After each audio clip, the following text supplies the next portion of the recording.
Hi, everybody. Welcome to our October Lunch and Learn. It's 11:59 by my clock, so we're going to get everyone a chance to get settled and join us. And we'll start right at 12 o'clock.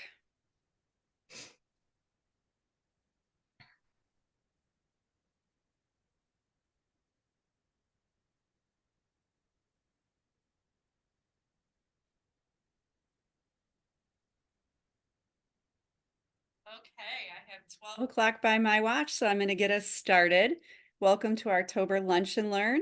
Today we're going to be hearing from Liz Weingarten regarding the Life Plan workshop. I've got just a couple announcements, as I always do. We're working with limited technology today, so everybody on the webinar today, you know what I look like. Today I'm just an icon.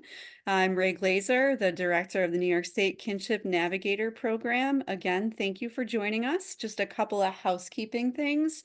We are in our monthly Lunch and Learn, which is usually the third Thursday of every month at 12 o'clock. This month, we are on the fourth Thursday just because of scheduling conflicts. 12 to 12:30 every month. Feel free to join us. This is a webinar, so everybody is on mute. If you've got any questions, feel free to drop them in the chat. We will answer those questions at the end of our program. And today I am joined by Liz Weingarten to discuss our Life Plan workshop. We've done webinars in the past with Center for Elder Law and Justice, Cornell Cooperative Extensions, New York State Office of the Aging, many others. You can catch those on the Navigator's YouTube page. This will also be published, the slides from today, and the recording on the Navigator's website and YouTube page. We will have that out to all participants within the next week. As I said, I'm Rae Glaser, the director of the New York State Kinship Navigator program. I think everybody on this webinar is very familiar with me. But just in case you aren't, the New York State Kinship Navigator program provides information, referral, and education for kinship caregivers all across New York State. I usually have a couple of slides to share, but again, we're on a limited technology budget today, so I will forego those. If you have questions about the Navigator's services, feel free to reach out directly to me via email. You can check out our website at www.nysnavigator.org. If you've got any questions, suggestions for these monthly Lunch and Learns, we are always welcome to suggestions. Feel free to shoot me an email. And just as a hold the calendar, next month on November 17th, we will be hosting a Lunch and Learn with the New York State Department Office of the Aging to discuss True Altus services as a platform for caregivers and professionals. And anybody that was at the webinar presentation last week, not last month, time is flying in October, with the Office of Children and Family Services. This is the presentation that Abby had given. So if you're interested in accessing those services, save the date. We will have a registration up on the Navigator website next week. Without further ado, I'm going to turn it over to Liz to discuss Life Plan. Thanks for joining us today, Liz. Thank you so much, Rachel. I appreciate the opportunity. Hello, everyone. I'm Liz Weingarten. I am an outreach coordinator for Life Plan CCO. We provide care management to individuals receiving services through OPWDD. We service people of all ages. This slide is somewhat geared towards children, but we serve people right through all stages of life. So who we are, we're a care coordination organization, often shortened to CCO, and we're a health home. We work under the guidance of the Department of Health and under the guidance of the Office of People with Developmental Disabilities, also often shortened to OPWDD. And we support people to receive HCBS waiver services through OPWDD, HCBS standing for Home and Community-Based Services. So our coverage area, on this slide, you can see our coverage area is 38 counties. So all that are shaded in either a blue, a gray, or a green are the areas that we cover. In each county, we have local care managers. So those are the care managers are the root of what we do. They provide care management to individuals They visit individuals in their homes. They develop what is called a life plan with the member and their support system. And they're rooted in the area that people live so that they know what services are available. And we also have enrollment specialists. And I can talk more about that later. Medicaid is required to enroll in a health home. That is something that we can help with. You see, it says you may already have it. And if you don't, then we can assist in applying for Medicaid. Here, I'm going to talk a little bit. So where it says LIFEPlan will assist, what we have is we have an entire department. Thank you, Rachel. An entire department called the Care Connections team. And if you can think of them as an onboarding team, they support the member and family to get through the OPWDD process. They help collect the documents. They put the packet together and they submit to OPWDD on the member's behalf. If and when OPWDD determines eligibility, then that person, the member, will go from the Care Connections team to the care management team. And that's where they'll stay for the rest of their time with LIFEPlan. They'll stay in the care management department. But that Care Connections team is somewhat crucial because it's a real support to people who find the process a bit overwhelming to get through. And so they can provide guidance and support to do that. Okay, so OPWDD eligibility, what is that? You can see here the qualifying diagnoses are listed. You have intellectual disability. Under here, it's under each heading that you see. There's obviously a breakdown of specific diagnosis that might come under that heading. For instance, under intellectual disability, this is where Down syndrome would fall or be categorized. Epilepsy, autism, neurological impairment, cerebral palsy, dysautonomia, Prader-Willi, and others. It's important that I note OPWDD is the only entity that can determine eligibility. We as a CCO, others as a CCO can't determine that. OPWDD determines that based on the criteria and the metrics that they have set forth. And we can get into that on the next page.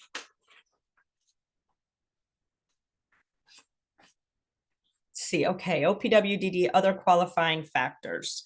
So one of the main qualifying factors is that the onset of the disability has to be before the age of 22.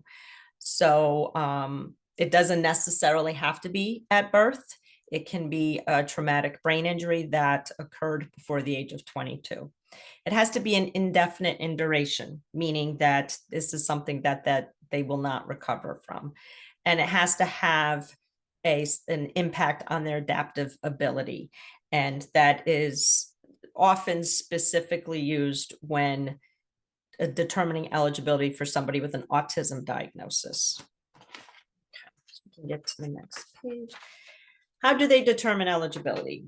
So this is where a lot of the information is vital. So they determine with the psychological evaluations. Under that heading, there are 2 evaluations that OPWDD will take. Others that they will not count. They don't count for their criteria. Those evaluations are the Vinland or the ABAS. When I meet with schools, I often encourage the social worker and or psychologist, whomever is filling out the evaluations on behalf of the students, to use the Vinland or ABAS because it makes it much easier for the student and family to get through OPWDD eligibility. If they have an evaluation that is not one of those 2, they will have to find a provider that will do an evaluation under one of those 2 headings. The IQ needs to be 69 or below. So this is, that's one of the key elements. However, if they have an autism diagnosis, that's where the impact of their adaptive ability is looked at. And that's through a ADOS, it's called. A standing for autism, D standing for diagnostic, O standing for observation, and S standing for schedule. And the testing has to be done within 1.5 years. The OPWDD won't accept any eval that is older than that. They have to have an annual physical that has to be done within the last year. Psychoeducational evaluations, IEP if they have one, and various specialist reports. Okay, we can go to the next one now. Thank you. Okay, care coordination and the life plan. So now we're going to assume you've someone's made it through the eligibility. They've are now ready to receive care coordination. So what does this look like? So the care manager, as I said, will come meet with and we call the person coming into our program, we call them a member. You've probably heard me say that a few times. They meet with the member and their support, and then they start coordinating the home and community-based services for students. And that's that HCBS I referred to. And what does that look like? That can be perhaps a person is in school all day, but they would benefit from respite or community hub outside of school, maybe on a weekend, maybe an after-school service, or perhaps someone is 28 years old, they're long out of school and they want to plan an adult life. So do they want to work? Do they want to go to a day hab program, a community hab program? That's where this will start. That's where the planning will begin. The services are individualized, catering to the needs of the individual. So an 8-year-old child versus a 28-year-old will have obviously different services and different needs. It incorporates the circle of support. And that can be whomever the member wants. It may be parents if they're younger. It might be parents if they're older. It might be a very dear friend. That's individualized as well. And a holistic approach is used to better support the member. Okay. So then again, here we're talking about the HCBS waiver. So I referred to it a little bit. So you have your day hab services, housing. So perhaps somebody wants to get their own apartment with some support, or maybe they need a higher level of support. So they would, look at a residence, employment opportunities, community hab, self-direction, respite, assistive technology. Here, I'll just give an example. And you see it says iPad. So perhaps the care manager can support the member to apply for a grant to get an iPad to improve their communication with others, or to improve perhaps their reading skills. An EMOD, that's the E stands for environmental. They're referred to as EMODs. And you can see it could be a fenced-in yard, a ramp, as an example. And that again is something that the care manager can work with the family to apply for a grant for that type of modification. Okay, so now the next slide is going to be about family support services. This is also funded through OPWDD. What we're finding is that a certain age group of children up to about 11 years old, when an application is put into OPWDD, they may send it back and say, look to your local family support services for supports to begin with. And then once they either age out or they don't have the opportunities that the member really needs, then OPWDD will step in. The supports vary by county. It is very dependent on what providers are in the county, what their staffing levels are, what programs they have that would be beneficial. And they're often provided by nonprofit service providers. So think your ARCs, Center for Disability Services, an example, AIM, Wildwood, things like that. Okay. So you're in LIFEPlan now, and you're a member. And what supports are there for people who join LIFEPlan and receive their care management through our organization? We have regional liaisons and member relations department. Our regional liaisons are all parents of a person receiving supports through OPWDD. So they truly understand the process, the hurdles, the benefits, the whole package. And they fall under our member relations department. And that department is solely for our members and to support the members and the relations with, could be the care manager or just in general, just as support. We have a member and family advisory council. We do informational family forums. Once or twice a month, there'll be a family forum that will be put up that's based on feedback from the regional liaisons and the members and their families. What information do they want? Some of the hot topics are estate planning, guardianship, self-direction. Those tend to be the subjects that members and their families want more information on or more guidance.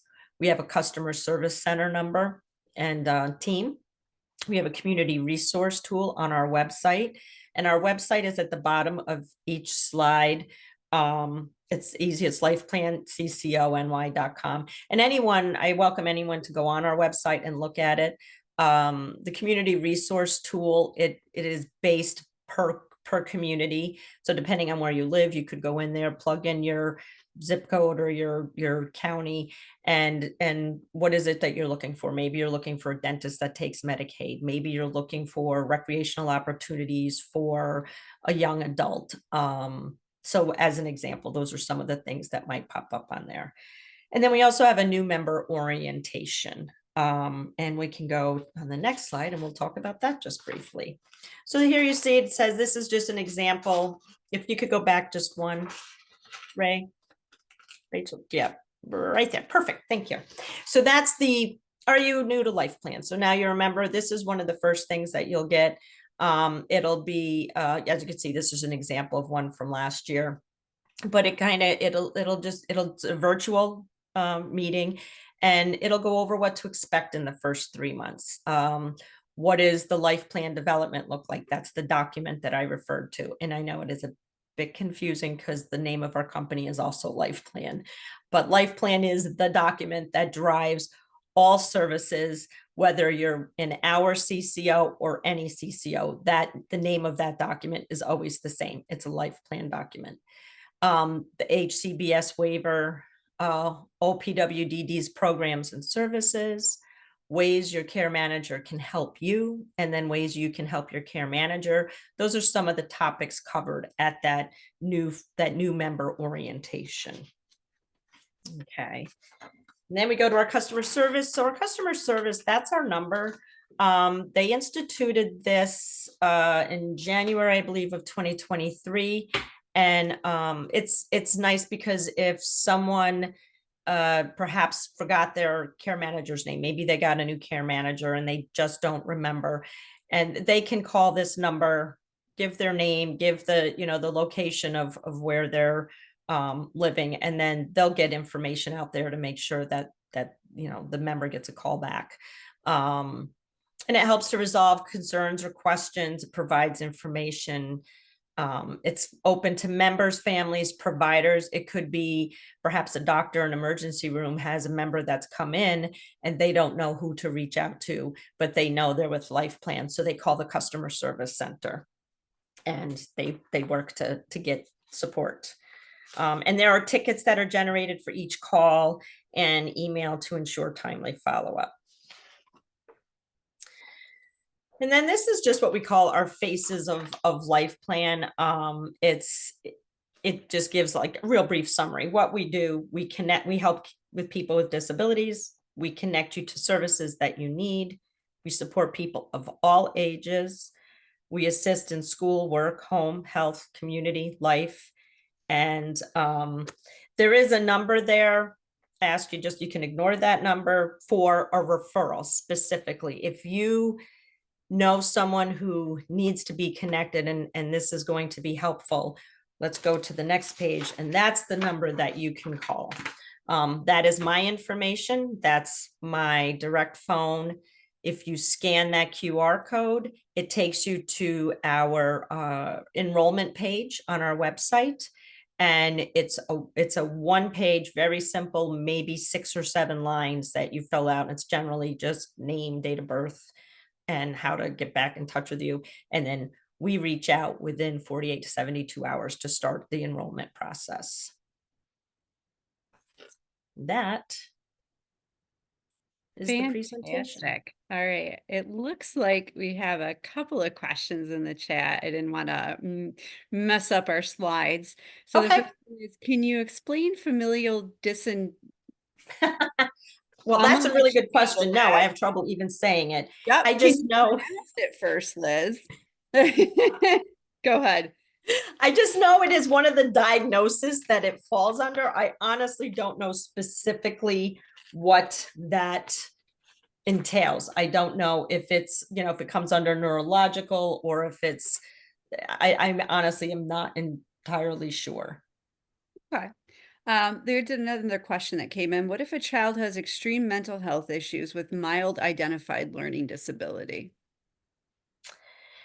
That's a very good question. It is probably one of the areas that is the hardest because often mental health and developmental disability are hard to discern which is the more prevailing hurdle for the person. It's going to come down to the eligibility criteria. It'll come down to the IQ. So if their IQ is over 69, then if autism is part of the diagnosis, that might be, lending to the mental health issues. But if it's truly just mental health, the eligibility probably wouldn't be determined just based on that. They probably would have to go more through the DOH and the mental health field. Okay. Looks like we have a couple more here. Is IQ below 69 required regardless of the kind of disability, like impairment due to extreme trauma is a kind of neurological impairment, and language barriers may make IQ assessment difficult? That's very true. Yes, language barriers we also have, if it's language in terms of the person's their ability to communicate, or if it's different languages, we have a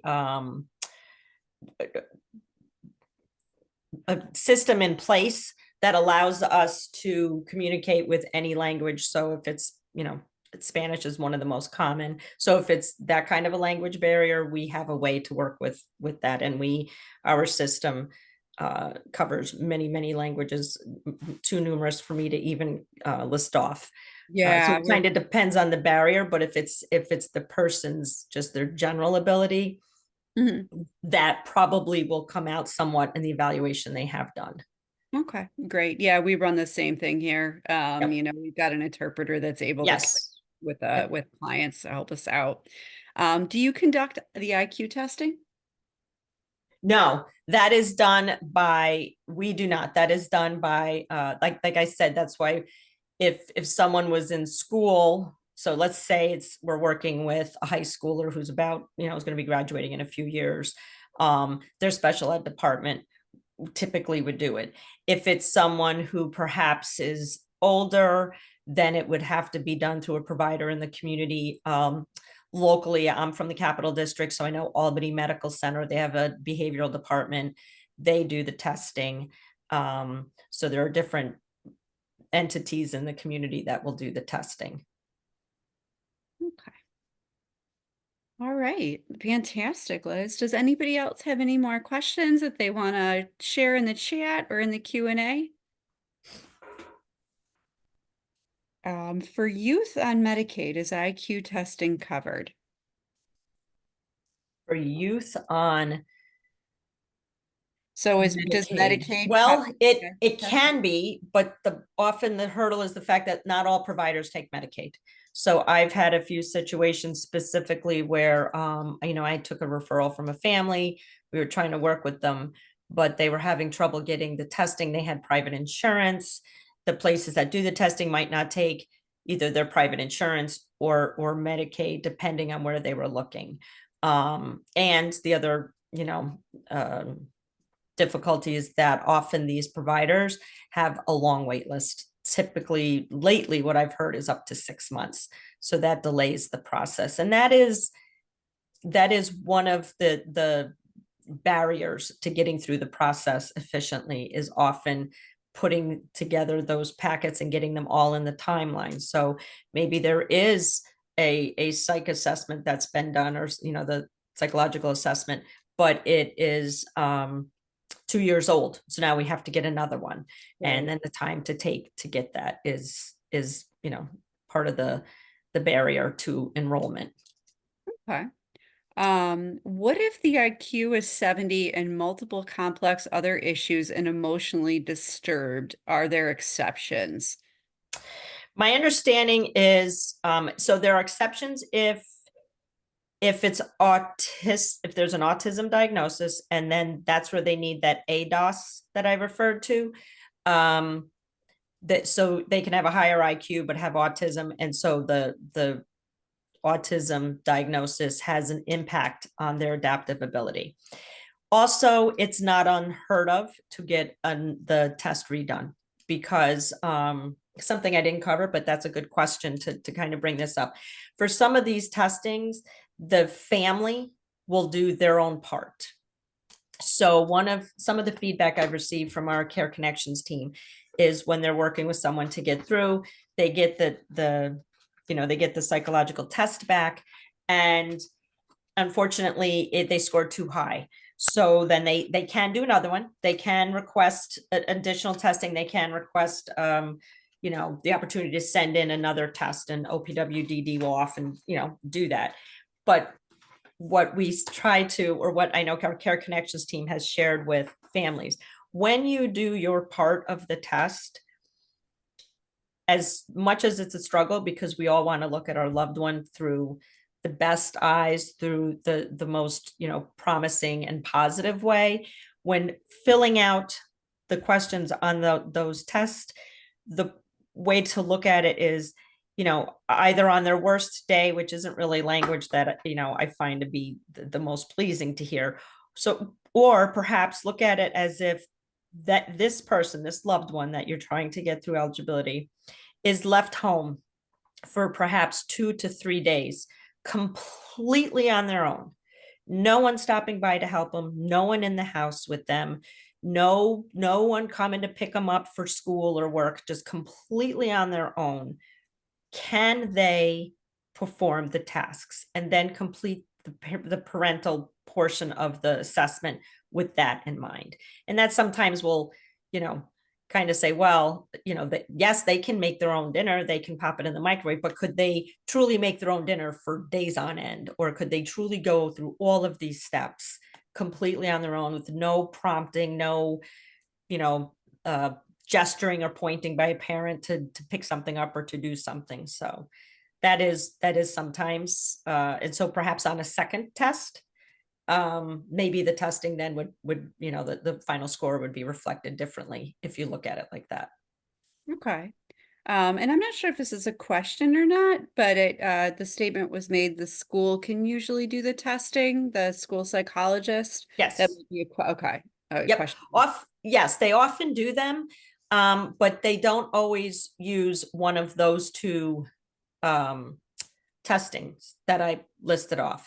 So like when I have meetings with the schools in my area, with the psychologist or social worker special ed department, I now have put that in my presentation or my conversation with them, because that is something I just recently found out in the last year, that will sometimes be one of the issues. So if the school can offer one of those, and I believe, at least in my area, I'm not sure everyone is on the call, but most of the schools are using one of those. So, but if they're not, then yeah, you'd have to go to an outside provider to get it done. Okay. And then I'm going to take one more question because we're harping on 12:30. What is the name of the testing that should be used? Okay, so it is, I'll spell it out. So the first one is Vinland, V as in Victory, I, N as in Nancy, E, L, A, N as in Nancy, D as in David. So Vinland, okay, is the first one. And the other one is, I think it's what I say, the ABAS. So A I had two different letters for you. I had ADAS and ABAS. It's the ABAS testing. So A is an apple, B is in boy, A is an apple, S is in Sam. Fantastic. All right, Liz, thank you so much. This is highly appreciated, really useful. I'm going to make sure that everybody can see. Let me drop out of the chat and the Q&A just so that you can see this last slide. If you need to make a referral, if you need to reach out to Liz directly. Again, just to note that these slides will be shared next week along with the recording for everybody that has signed up to be part of the presentation. Liz, thank you for joining us today for all this valuable information. We appreciate it. I am very grateful for the opportunity, and I thank you for reaching out and inviting me to do so. And I hope it is Anytime. helpful. Yes, thank you, everybody. Please feel free, like I said, join us next month. It'll be New York State Office of the Aging presenting on their True Alta platform. And everybody have a great day. We'll see you next month. Bye. Bye.